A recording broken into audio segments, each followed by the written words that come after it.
মহার্ঘ ভাতার কমিটি এবং আমাদের যে কর্মচারীদের দাবি আদায়ের জন্য আমরা খুব অচিরেই আমরা একটা প্রোগ্রাম দিব। সেই প্রোগ্রামের তারিখ সময় আপনারা জেনে যাবেন। তখন আপনাদের কাছে বিনীত প্রার্থনা, বিনীত আবেদন থাকবে।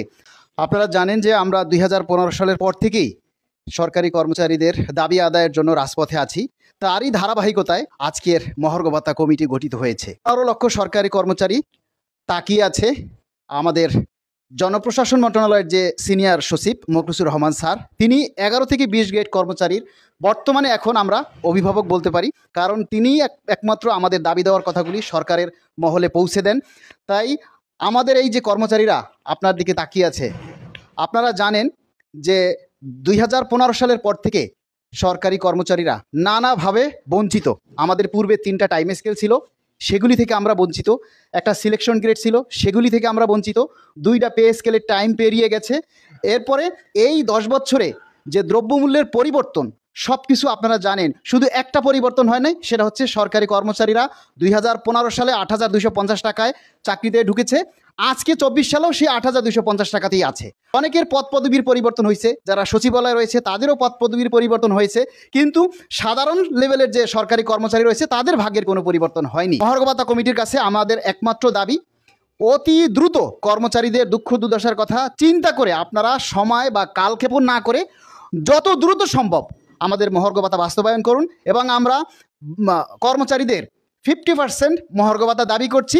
এরই সাথে যত দ্রুত সম্ভব যে একটা পে কমিশন গঠন করে যান। একটা বাংলাদেশ, একটা সংবিধান, একটা সরকার। সেই একটা সরকারের দেশে যদি এত নিয়ম থাকে, এত অনিয়ম থাকে বা এত বৈষম্য থাকে, তাহলে কর্মচারীরা কিভাবে তাদের ভাগ্য পরিবর্তন করবে আর কিভাবে? অথচ এই সরকারি কর্মচারীরা কিন্তু দিন রাত পরিশ্রম করে সরকারের দেশের উন্নয়নের কাজে অংশগ্রহণ করে। আজকে ডক্টর ইউনূস স্যার, উনি একজন মানবতার মানুষ, আমরা ওনাকে ধন্যবাদ জানাই। আপনার নাম আজীবন বাংলাদেশে খোদাই করা থাকবে সরকারি কর্মচারীদের মনে। কারণ আপনি আমাদেরকে যদি যে বেতন বৃদ্ধির দরজাটা বন্ধ হয়ে গেছে, সেই দরজাটা আপনি খুলে দিয়ে যান। এখন মাঠ পর্যায়ে যে সমস্ত কর্মচারীরা মহার্ঘ ভাতা চান, আপনারা বিভিন্ন ক্ষেত্রে জিজ্ঞেস করেন কিভাবে মহার্ঘ ভাতা হবে, কখন হবে, কবে মিটিং হবে।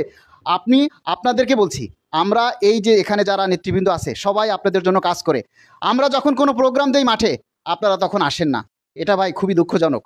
আমরা আজকে এই মহার্ঘ ভাতার কমিটি এবং আমাদের যে কর্মচারীদের দাবি আদায়ের জন্য আমরা খুব অচিরেই আমরা একটা প্রোগ্রাম দিব। সেই প্রোগ্রামের তারিখ সময় আপনারা জেনে যাবেন। তখন আপনাদের কাছে বিনীত প্রার্থনা, বিনীত আবেদন থাকবে, আপনারা অন্তত ঢাকা শহরে যারা আছেন, আপনারা সেই প্রোগ্রামে উপস্থিত হয়ে আপনাদের দাবি দেওয়ার কথা প্রমাণ করবেন। আপনারা যে কষ্টে আছেন, আপনাদের যে বেতন বৃদ্ধি দরকার, এই জিনিসটা আপনারা প্রমাণ করবেন। এবং এই যে যারা নেতৃবৃন্দ রয়েছে, যারা নেতৃত্ব দেয়, তাদেরকে আপনারা সহযোগিতা করবেন। আপনারা যদি মাঠে না আসেন, তাহলে ঘরে বসে যদি সারা বছরও চিল্লান, কোনো দাবি আমাদের আদায় হবে না। এই একটাই আপনাদের কাছে আহ্বান, আপনারা মাঠে আসবেন।